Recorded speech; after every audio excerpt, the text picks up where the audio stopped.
बोला काही का बरं भारत आहे?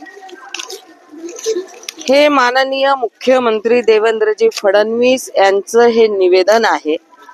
तसेच समाज कल्याण मंत्री यांचं सुद्धा हे निवेदन आहे आणि समाजवादी पक्षाची महाराष्ट्राची महिला अध्यक्ष महाराष्ट्र म्हणून हे निवेदन मी या ठिकाणी फाडत आहे. काल 13 तारखेला या ठिकाणी आमचा समाजवादी पक्षाच्या मोठ्या प्रमाणामध्ये एक धरणं आंदोलन या ठिकाणी ठेवलेलं होतं आणि या ठिकाणी आमच्या टोटल 10 मागण्या होत्या शासनाकडे. पहिली मागणी होती की संपूर्ण महाराष्ट्र हा दारूबंदी करण्यात यावे. दुसरी मागणी होती रनाळा कामठी येथील हवेली बियर बार हा त्वरित बंदी करण्यात यावा. तिसरी मागणी होती की इथले जे जिल्हा अधिकारी आहेत यांना निलंबित करण्यात यावे. त्याच्यानंतर शेतकऱ्याचा 7/12 हा कोऱ्या करण्यात यावा. त्यानंतर आमची मागणी होती की सध्या बिबट्याचा जी भीती जे बिबटे गावात फिरत आहे, रात्री पण 6 वाजताच्या दरम्यान शांतीनगर इथे एक बिबटा सुद्धा दिसलेला होता. या बिबट्याचं बंदोबस्त वन खात्याने करण्यात यावे, वनमंत्र्यांनी करण्यात यावे. समाजवादी पक्ष आणखी दुसऱ्या मागण्या त्यांच्या होता की बीड सारख्या जिल्ह्यामध्ये सतत आणि इतरही जिल्ह्यामध्ये लहान मुली असो किंवा मोठ्या मुली असो, डॉक्टर सारख्या मुलीवर बलात्कार करून कुठेही मारून फेकल्या जाते आणि त्याला विशेष म्हणजे आत्महत्येचे रूप दिल्या गेलं. या ठिकाणी त्या मुलीला न्याय मिळू शकला नाही, त्या महिलेला न्याय मिळू शकला नाही, तिच्या आई वडिलांना न्याय मिळू शकलेला नाही. जी पोट कापून त्या मुलीला डॉक्टर बनवते, डॉक्टर बनवणं काही साधी गोष्ट नाही, परंतु शेतकरी मायबापांनी तिला डॉक्टर बनवलं आणि तिच्या त्या आत्महत्येला वेगळा रूप देऊन हे प्रकरण फेकण्यात आलं.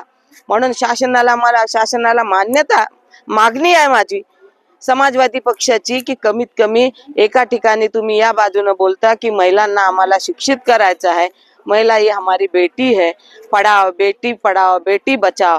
पण कुठं वाचवत आहे तुम्ही? ना पडवत आहे ना वाचवत आहे. शिक्षण खूप महाग करून टाकले आहे. अशा परिस्थितीमध्ये अशा मुली गरिबांच्या शिकल्या तर त्यांना न्याय नाही आहे. याकरिता ह्या आमच्या मागण्या होत्या आणि कालपासून आम्ही त्यांना निवेदन दिलेलं आहे की आम्हाला बोलवा, आम्हाला काहीतरी बोलायचं आहे तुमच्यासोबत.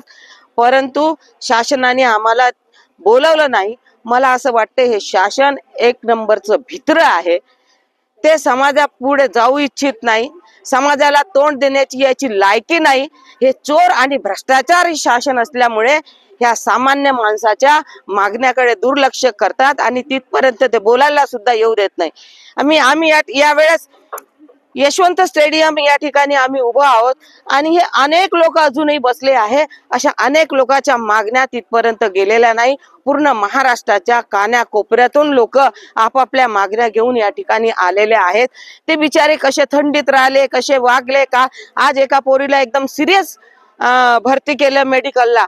अशी अवस्था या लोकांची झाली तरी इथल्या शासनाला या अधिवेशनातून आलेल्या मंत्र्यांना जरा थोडीशी पण लाज वाटलेली नाही.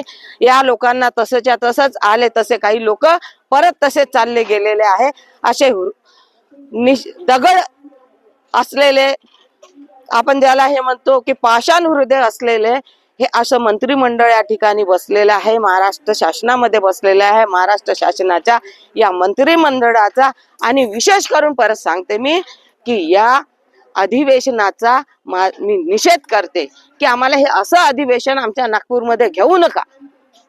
तुम्ही कोणत्याही लोकांच्या मागण्याकडे तुम्ही दुर्लक्ष केलेलं आहे.